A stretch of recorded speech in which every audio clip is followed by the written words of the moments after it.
Avez-vous déjà jeté avec regret un bouquet d'herbes aromatiques, tout flétri, ou un poivron ridé, qui n'a jamais eu la chance de finir dans votre salade?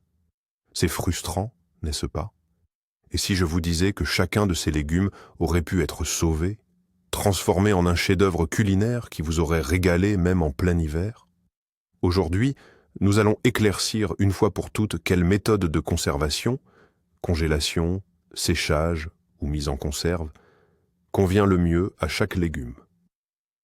Je vous le promets, après cette vidéo, vous deviendrez un véritable expert des conserves maison, et votre réfrigérateur et votre cellier se transformeront en un véritable trésor de saveurs. Remontons un instant le temps. La conservation, ce n'est pas seulement une affaire de recettes de grand-mère, c'est un art de survie ancestral. Avant l'invention des réfrigérateurs, les gens ont appris à utiliser le soleil, le sel et le feu pour préserver leurs récoltes.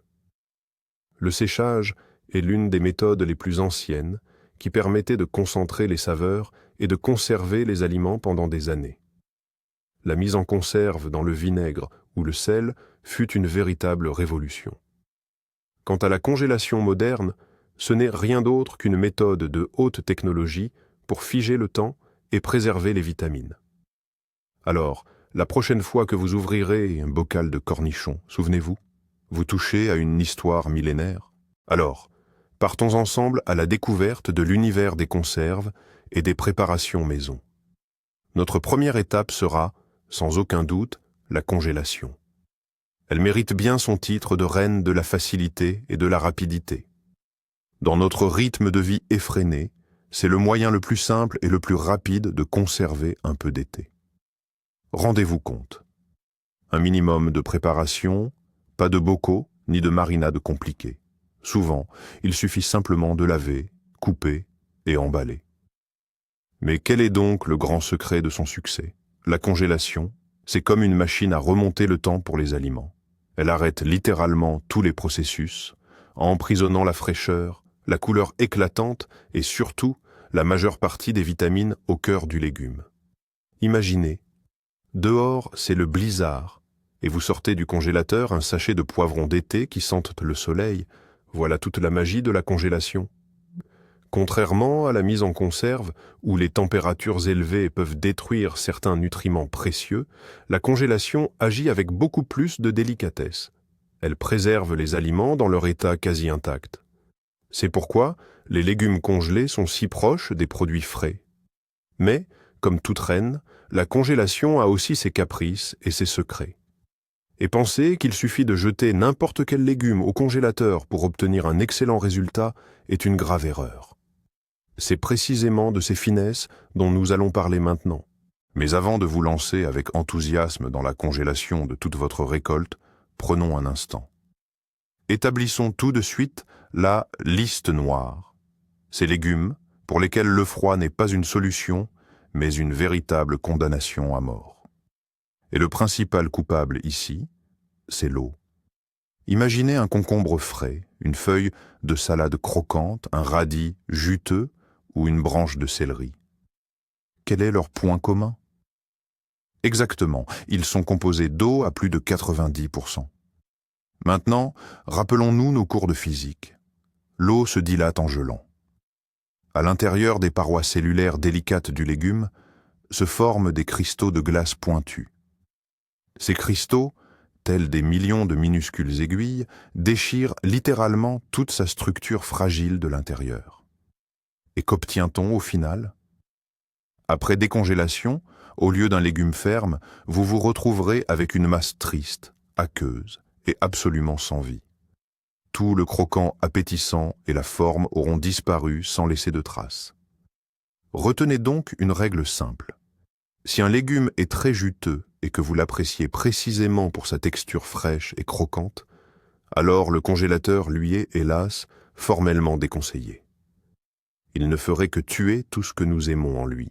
Maintenant, parlons de ces légumes pour qui le congélateur est un véritable hôtel 5 étoiles, voire un palais.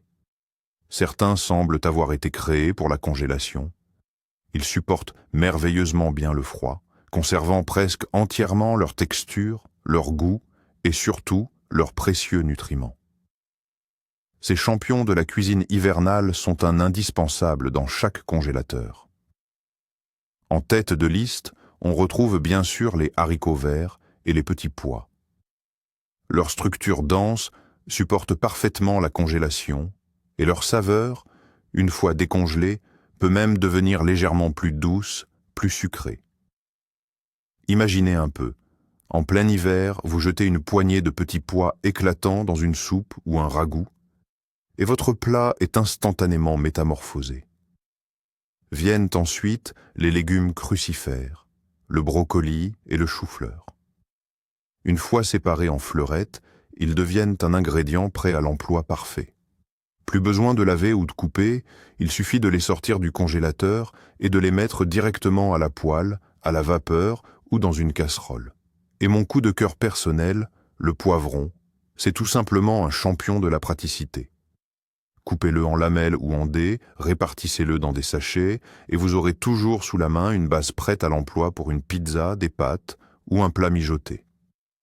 Le plus appréciable, c'est qu'il conserve presque intégralement sa saveur et son arôme.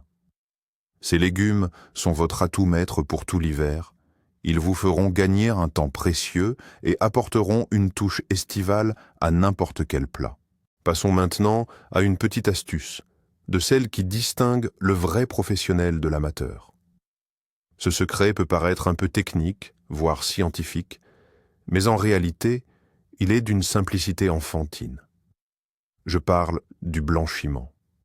Et non, ne vous laissez pas intimider par ce terme. En fait, c'est tout simplement un choc thermique rapide pour vos légumes. On les plonge 1 ou 2 minutes dans l'eau bouillante, puis on les transfère immédiatement dans un bain d'eau glacée pour stopper net la cuisson. Alors, pourquoi toutes ces complications, me direz-vous? Tout est une question d'ennemis invisibles de nos récoltes, les enzymes. Ce sont des substances qui, même au congélateur, poursuivent leur travail de dégradation, certes très lentement, mais sûrement. Avec le temps, elles altèrent la couleur, le goût et la texture de vos légumes. C'est à cause d'elles que le brocoli prend cette teinte olive terne et que les haricots verts perdent leur croquant si apprécié.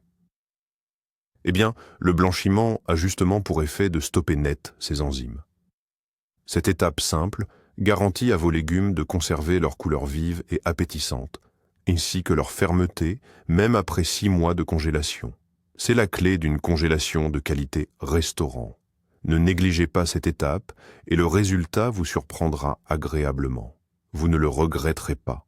À présent, laissons de côté notre reine froide et abordons la méthode la plus ancestrale et sans doute la plus parfumée.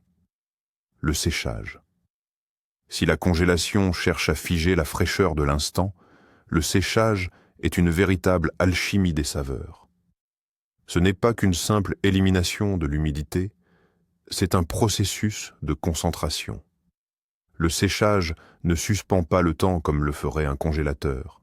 Il évapore tout l'excédent, ne laissant que l'essence, le cœur même du produit, son goût concentré et son arôme profond. Imaginez, une simple pincée d'herbe séchée peut métamorphoser un plat entier, embaumant la cuisine des effluves de l'été. Certes, cette méthode ne préserve pas la texture originelle, mais elle confère aux ingrédients une dimension entièrement nouvelle, une profondeur et une intensité impossibles à obtenir par d'autres moyens.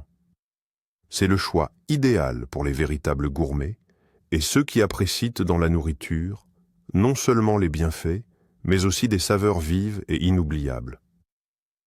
C'est une manière de capturer l'âme de l'été et de la sceller dans un petit bocal, pour qu'ensuite, au cœur de l'hiver, un simple geste suffise à ramener dans votre cuisine la chaleur et les parfums des jours ensoleillés. Quels sont donc les principaux candidats à la transformation en concentré aromatique?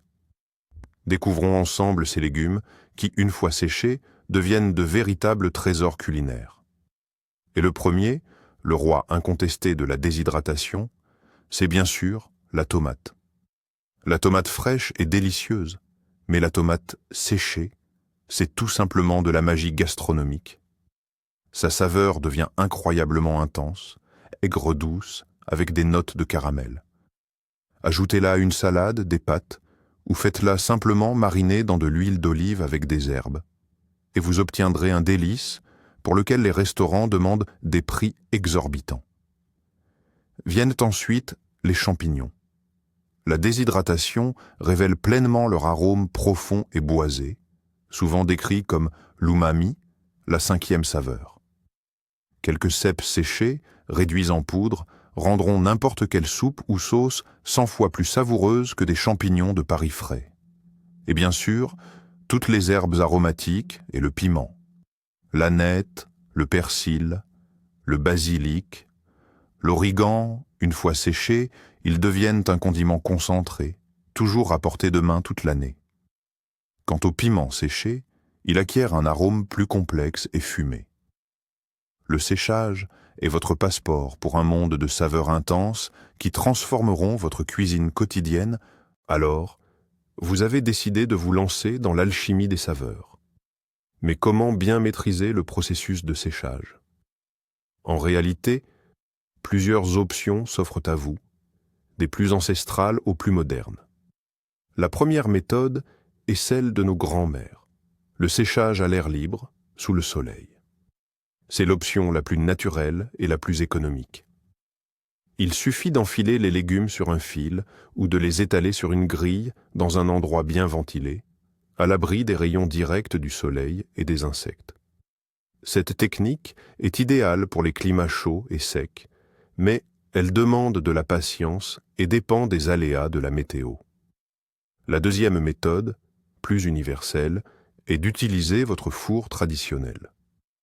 Vous l'allumez à température minimale, environ 50-60 degrés Celsius. Vous laissez la porte légèrement entr'ouverte pour la circulation de l'air et vous attendez patiemment. C'est plus fiable que le séchage solaire, mais cela exige une surveillance constante et monopolise votre four pendant de longues heures.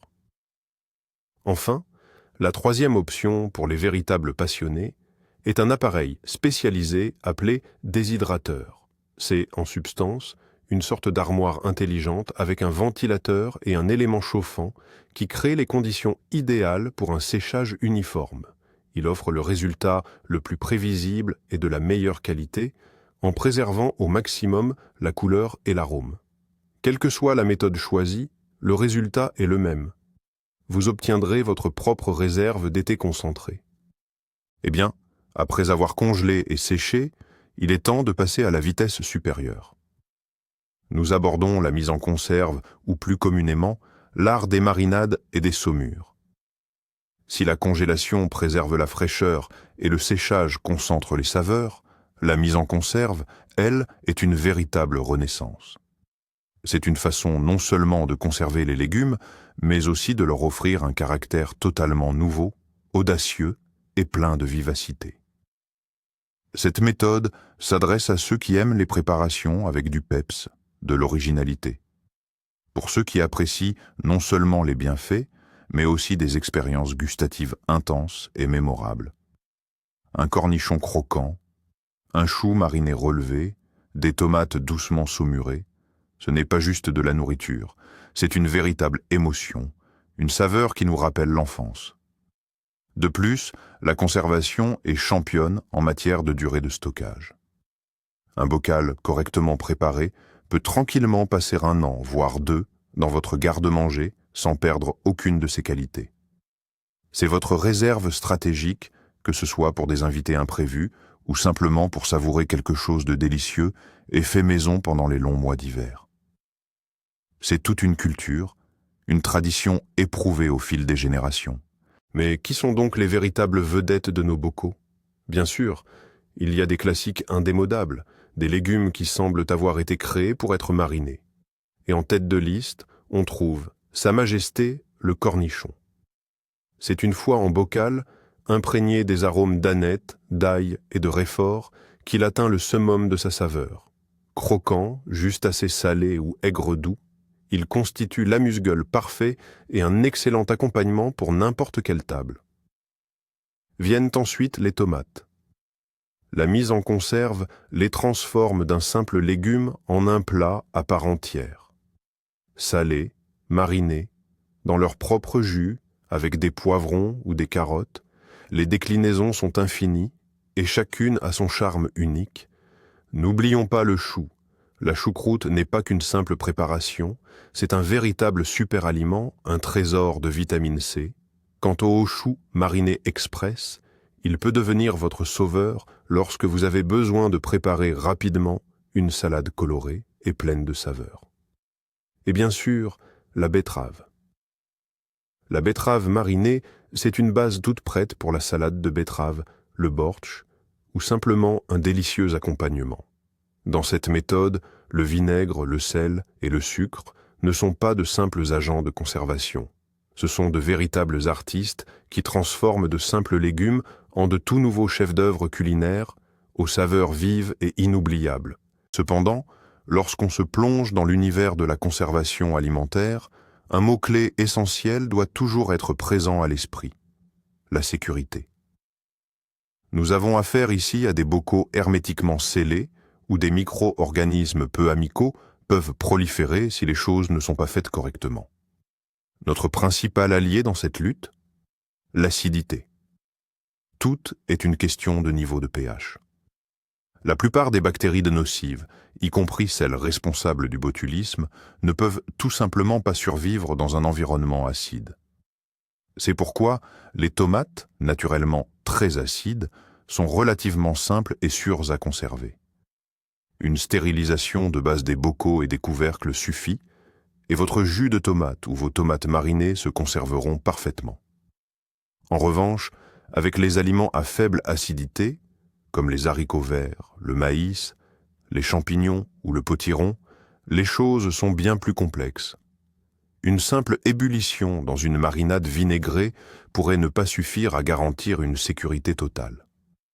Pour les conserver telles quelles, sans une grande quantité de vinaigre, une stérilisation à haute pression et haute température est indispensable. Celle-ci ne peut être obtenue que dans un appareil spécifique, l'autoclave. Si vous n'en possédez pas, il est préférable de congeler, de sécher ces légumes, ou de les conserver dans des salades préparées avec une forte proportion de tomates ou de vinaigre. N'oubliez jamais, on ne badine pas avec la conservation et la sécurité prime avant tout. Maintenant, passons en revue nos légumes et décidons du sort de chacun d'eux. Commençons par le roi incontesté de tout potager, la tomate. Ce légume est un véritable couteau suisse dans le monde des conserves, car absolument toutes les méthodes lui conviennent à merveille. Envie de simplicité et de rapidité? La congélation est votre meilleur allié. Bien sûr, il est déconseillé de congeler les tomates entières. Après décongélation, elles se transformeraient en une sorte de bouillie. Mais si vous les réduisez en purée ou les coupez simplement en dés avant de les congeler, vous obtiendrez une base parfaite pour vos soupes, sauces ou lasagnes tout au long de l'hiver. C'est un excellent moyen de conserver le goût pur et frais de la tomate. Vous rêvez d'un délice aux saveurs intenses? Alors, optez pour le séchage. Les tomates séchées, on ne le répétera jamais assez, sont tout simplement incroyables. Elles sublimeront à merveille n'importe quelle pizza, pâte ou bruschetta. Et si votre cœur penche pour la tradition et la fiabilité, c'est évidemment la conserve qui s'impose. Tomates srilans, tomates marinées, tomates au naturel, lecho, adjika, les recettes ne se comptent plus. La tomate est tellement polyvalente que le choix de la méthode dépend uniquement de ce que vous souhaitez obtenir au final, de la fraîcheur, un concentré de saveur ou une préparation prête à déguster. Les concombres, eux, sont à l'opposé total des tomates si polyvalentes. Ils ont une spécialisation bien plus étroite et un caractère pour le moins entier. On pourrait même dire que le concombre ne connaît qu'une seule voie, celle qui le mène directement au bocal, mariné ou saumuré. Comme nous l'avons déjà constaté, les congeler est une entreprise absolument vaine. En raison de leur forte teneur en eau, après décongélation, vous n'obtiendrez qu'une triste masse aqueuse, une pâle imitation du légume. Le séchage, quant à lui, ne lui convient pas non plus. Difficile d'imaginer un concombre séché, et son goût serait, disons-le, particulier, herbacé et insipide. En revanche, c'est dans un bocal que le concombre révèle toute sa splendeur. C'est là qu'opère la magie, le transformant en cet accompagnement légendaire, croquant, imprégné des arômes d'épices, juste assez salé ou délicieusement piquant. C'est exactement ainsi que nous l'adorons. La saumure ou le marinage, voilà sa véritable vocation. Alors, si vous avez une belle récolte de concombres, n'hésitez pas une seconde. Sortez sans tarder vos bocaux, l'ânette et l'ail. Les autres méthodes de conservation ne pourront tout simplement pas révéler et préserver leur fameux croquant et leur saveur fraîche. Parlons maintenant du poivron, ce légume éclatant et coloré. Ce champion de la polyvalence est sans conteste le roi de la congélation. Sa résistance au froid est telle que même le cuisinier le plus novice réussira sa congélation sans aucun mal. Mais quel est donc son principal atout? Le poivron est l'un des très rares légumes à ne pas nécessiter le moindre blanchiment préalable. Oui, vous avez bien entendu. Fini les manipulations complexes avec l'eau bouillante et la glace. Il vous suffit de le laver, d'en retirer les graines, de le découper à votre convenance, en lanières, en dés, en rondelles, et c'est tout. Ensuite, répartissez-le dans des sacs de congélation, chassez-en l'air et direction le congélateur. Une fois décongelé, il perdra certes son croquant d'origine et ne sera plus idéal pour une salade fraîche. En revanche, il conservera à merveille sa couleur éclatante, son goût et son arôme si particuliers. Le poivron congelé est un ingrédient semi-préparé idéal pour tous vos plats chauds, En plein hiver, vous pourrez l'intégrer à vos ragoûts, soupes, sauces, l'utiliser pour sublimer vos pâtes, vos pizzas, ou simplement le faire revenir avec de la viande. C'est un gain de temps incroyable et une facilité d'utilisation déconcertante. Mais que faire lorsqu'on se retrouve avec une montagne d'herbes aromatiques, fraîchement cueillies du jardin ou achetées au marché? Ces bottes d'aneth, de persil, de coriandre ou de basilic se fanent si vite qu'il est parfois impossible d'en utiliser la moitié avant qu'elles ne perdent leur fraîcheur. Gâcher un tel trésor de saveurs, c'est un véritable crime. Heureusement, il existe 2 astuces géniales pour préserver tout ce concentré d'arômes estivaux. La première méthode, et la plus plébiscitée, est la congélation. Mais attention, il y a un petit truc. Évitez de congeler vos herbes en bottes entières. Le mieux est de les ciseler finement et d'utiliser des bacs à glaçons classiques. Remplissez les compartiments avec les herbes ciselées, puis recouvrez d'un peu d'eau ou, mieux encore, de beurre fondu ou d'huile d'olive et mettez au congélateur. Vous obtiendrez ainsi des cubes aromatiques parfaits à ajouter directement dans vos soupes, sauces ou même dans la poêle pour faire revenir vos pommes de terre. La seconde méthode, c'est bien entendu le séchage. Cette technique modifiera légèrement l'arôme de vos herbes, les rendant plus épicées et concentrées, comme les herbes séchées que l'on trouve dans le commerce. Une fois séchées, il suffira de les broyer et de les conserver dans un bocal hermétique. Ainsi, vous aurez toujours sous la main votre propre mélange d'herbes naturelles pour agrémenter tous vos plats. À vous de choisir, envie de fraîcheur, congelé, envie de saveur plus intense, séché. Passons maintenant aux légumes qui ont leurs petits secrets. Les courgettes et leurs cousins proches sont parmi les légumes les plus généreux de nos jardins.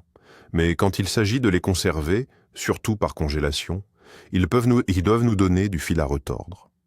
La raison principale, comme vous l'avez sans doute déjà deviné, est leur forte teneur en eau. Si vous vous contentez de couper des courgettes fraîches en dés et de les congeler telles quelles, vous risquez de vous retrouver, après décongélation, avec une masse aqueuse et molle, sans texture. La texture sera irrémédiablement compromise. Mais attention, cela ne signifie pas qu'il faut renoncer à la congélation. Il suffit de s'y prendre correctement pour maîtriser l'excès d'eau.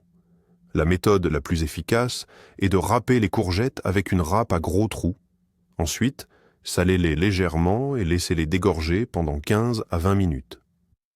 Après ce temps, il faut les presser très fermement à la main pour en extraire tout le jus. C'est cette pulpe de courgette, déjà bien asséchée, que vous pourrez ensuite répartir dans des sacs de congélation et congeler sans crainte. En hiver, elle sera parfaite pour préparer de délicieuses galettes, des gratins savoureux ou même un excellent caviar de légumes. En éliminant l'excès d'eau en amont, vous garantissez une congélation réussie et un résultat parfait. Et que dire des légumes racines? Carottes, betteraves ou céleri rave se prêtent aussi parfaitement à la conservation, mais ils demandent une approche particulière. Leur texture dense supporte très bien le froid, à une seule condition. Ils doivent impérativement être préparés. Se contenter de laver une carotte entière et de la jeter au congélateur est une mauvaise idée. Après décongélation, elle deviendrait molle et perdrait sa saveur sucrée. La bonne méthode, c'est la préparation préalable. Il faut nettoyer les légumes et les couper comme vous prévoyez de les utiliser, en dés, en bâtonnets, en rondelles ou râpés. L'étape suivante, comme vous le savez sans doute, est le blanchiment. Un rapide plongeon de quelques minutes dans l'eau bouillante, suivi d'un bain glacé. Cette technique préservera leur couleur, particulièrement importante pour les carottes et les betteraves éclatantes, et arrêtera l'action des enzymes. Après cette préparation, vous aurez un produit semi-fini prêt à être ajouté directement à une soupe, un bortsch ou un ragoût. De plus, les légumes racines sont parfaits pour préparer de délicieuses salades en conserve et des bases pour soupe.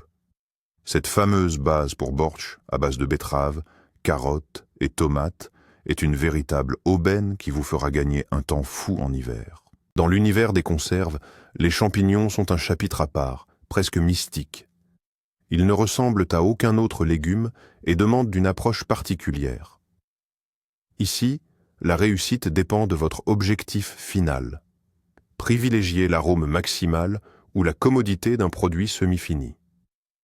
Si votre but principal est de préserver et même d'intensifier cette saveur forestière inimitable et profonde, alors la seule voie possible est le séchage. Aucune autre méthode ne peut concentrer l'arôme de champignons de cette manière. Des cèpes ou des chanterelles enfilées sur un fil, une fois séchées, se transforment en une véritable bombe culinaire. En hiver, il suffira de moudre quelques chapeaux en poudre pour transformer une simple soupe de pommes de terre en un plat de restaurant raffiné. En revanche, si la commodité prime et que vous souhaitez avoir sous la main des champignons prêts à être poêlés ou utilisés dans une julienne, optez pour la congélation. Attention, un détail crucial. Ne congelez jamais les champignons crus. Leur structure poreuse deviendrait désagréablement caoutchouteuse après décongélation. Pour éviter cela, il faut préalablement les faire bouillir, ou mieux encore, les faire revenir jusqu'à évaporation de l'excès d'humidité. Ce n'est qu'ensuite, une fois refroidis, que vous pourrez les mettre au congélateur. Ainsi, ils conserveront une texture agréable. Maintenant, démystifions l'un des mythes les plus populaires et les plus dangereux qui circulent sur Internet. Le voici. Si je recongèle rapidement, rien de grave ne se passera. Oh que si. Et je veux que vous reteniez ceci une bonne fois pour toutes. Recongeler des légumes ou n'importe quel autre aliment est formellement interdit. Permettez-moi de vous expliquer pourquoi. Lors de la première congélation, des cristaux de glace se forment à l'intérieur du légume, endommageant irrémédiablement sa structure cellulaire. Quand vous décongelez le produit, ces cellules endommagées libèrent leur jus, créant ainsi à la surface un milieu de culture idéal pour les bactéries. Leur prolifération commence pratiquement instantanément. Imaginez maintenant que vous renvoyez cette fête pour les microbes au congélateur. Vous ne tuez pas les bactéries, vous les mettez simplement en sommeil.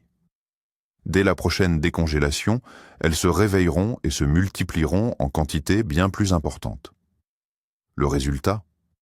Non seulement vous obtiendrez un produit avec une texture horrible, souvent pâteuse, et une saveur altérée, mais surtout, il sera potentiellement dangereux pour la santé. Alors, la règle est simple. Une fois décongelé, il faut le cuire et le consommer immédiatement. Le congélateur ne donne pas de seconde chance. Vous pensez qu'il suffit de choisir la bonne méthode et de bien préparer vos légumes pour que tout soit réglé? Loin de là.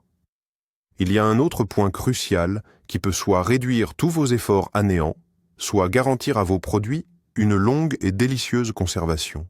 Et ce point crucial, c'est l'emballage. Pour la congélation, votre principal ennemi, c'est l'air, plus précisément l'oxygène qui est responsable de ce qu'on appelle la brûlure de congélation. Ce sont ces taches blanchâtres et desséchées qui apparaissent sur les aliments. Elles se forment là où l'emballage n'est pas parfaitement hermétique. Pour éviter cela, utilisez des sacs de congélation épais avec fermeture zip ou des sacs sous vide. Votre objectif: éliminer un maximum d'air du sac avant de le sceller.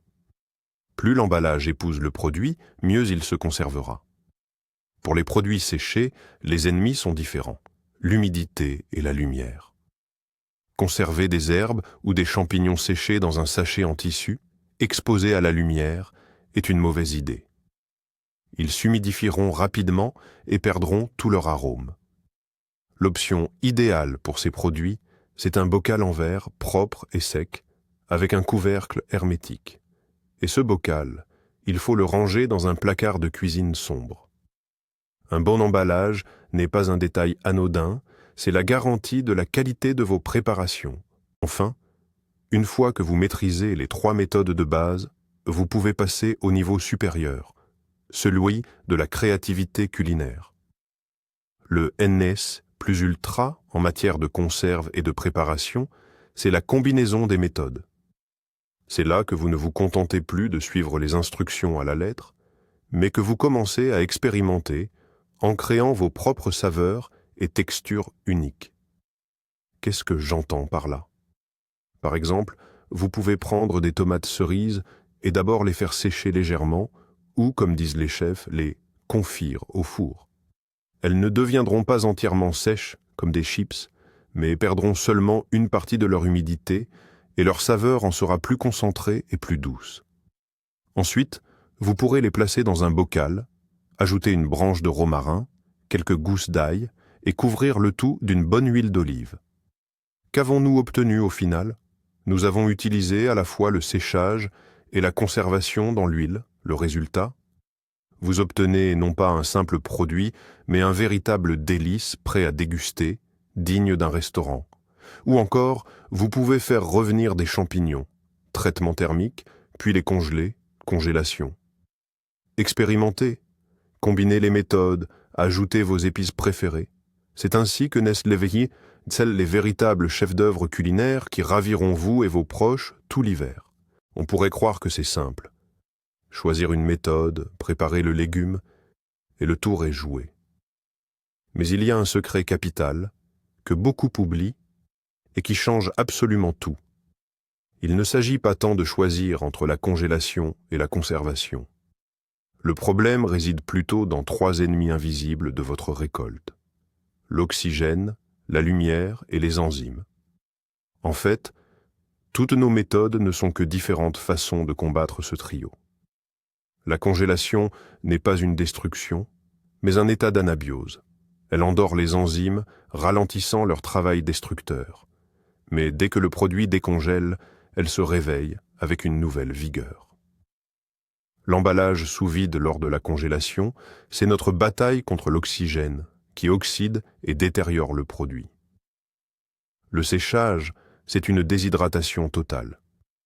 Nous privons les micro-organismes de l'eau sans laquelle ils ne peuvent survivre, et nous concentrons les saveurs. Quant au bocal hermétique dans un placard sombre, il protège de la lumière et du même oxygène. La mise en conserve, elle, est une attaque chimique. Le vinaigre et le sel créent un environnement dans lequel les bactéries ne peuvent tout simplement pas survivre. Comprendre ce principe simple, la lutte contre ces 3 ennemis, vous transforme d'un simple préparateur en un véritable stratège de la conservation du goût et des nutriments. Vous ne suivrez plus aveuglément une recette. vous comprendrez pourquoi chaque étape est essentielle. En résumé, il n'existe pas de méthode de conservation unique et idéale.